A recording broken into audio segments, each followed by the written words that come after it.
I need to talk about some big Big Ten games. Yeah, that was right. Big Ten games. I'm going to go chronologically here because I think we all know where this culminates. But in week 4, there is a game in State College, Pennsylvania, and it features Iowa and Penn State. Now, the last time these teams played was 2 years ago, and that's the afternoon out in Iowa City that Sean Clifford went down. And it just totally wrecked Penn State's season. I happen to believe that they were tracking towards some pretty special things. Well, it all went sideways that afternoon. They didn't play last year. This year they play. And how crazy is this? It's the whiteout game on CBS. My, how the broadcast world has changed. Iowa has a reworked offense, or so they tell me.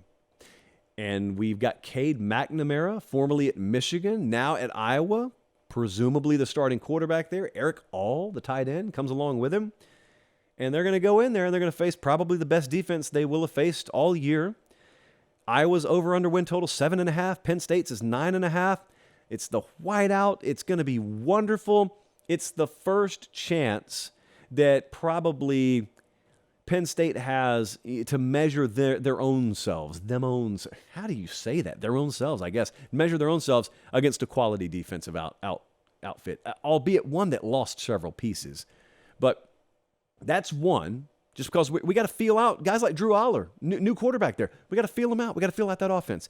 Then in week 8 is when it really starts going down. So week 8 is a big week in the Big Ten. I got 3 games, 3 out of the 6 games on my must-watch Big Ten game of the year calendar. It's the same week.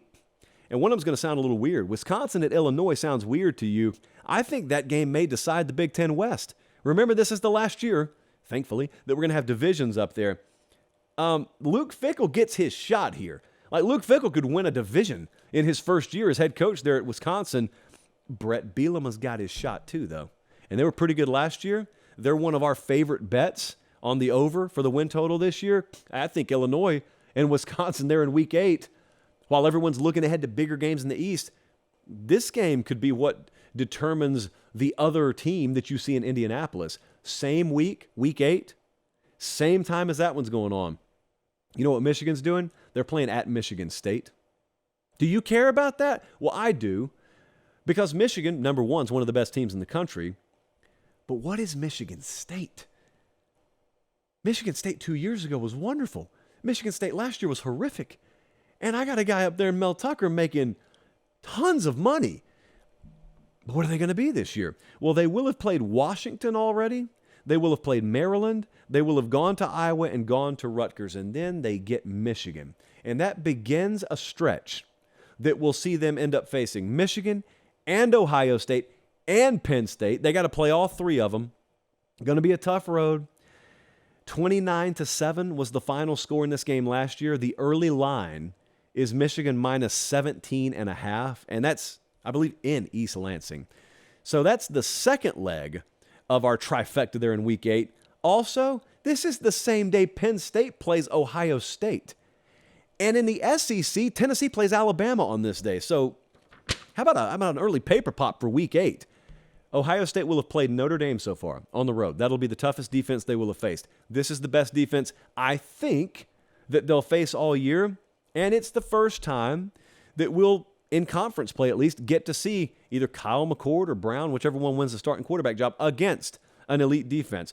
Ohio State's won the last 6 in this series. They've won 10 out of the last 11. Who is Drew Aller by week 8? Starting quarterback there for Penn State. Who is he by week 8? I keep talking to you about how the offense may take a little time to settle in. That's why it's a good thing their schedule's not front-loaded. Well, by week 8, we should, for better or for worse, we should know what we have there this year.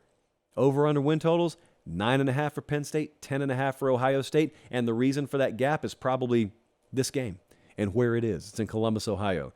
I think the line there is about 10.5. I think that's what we're looking at right now. Week 11, so a couple of weeks later, that's when Michigan goes to Penn State.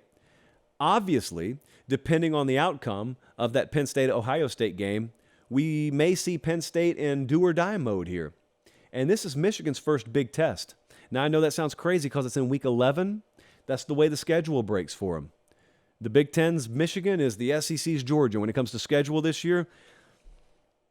there's not a ton of unknown, though, for Michigan. So it's not like they've got a bunch of new pieces and you don't find out about them. They got a lot of returning pieces, actually. You just find out about, like, this year's version of Michigan a little bit more in this game. Not going to be the whiteout. Don't blame me. Blame the television partners. But you remember what happened in this game last year? Penn State fans do. Michigan fans do. What does the number 418 mean to you? Because that is how many yards rushing Michigan had against them. Not in this decade, not in the history of the series or anything like that. They put 418 up on them on the ground last year, a little over 7 yards per carry. It was a bloodbath. It was a splattering. And what can change over the course of a year?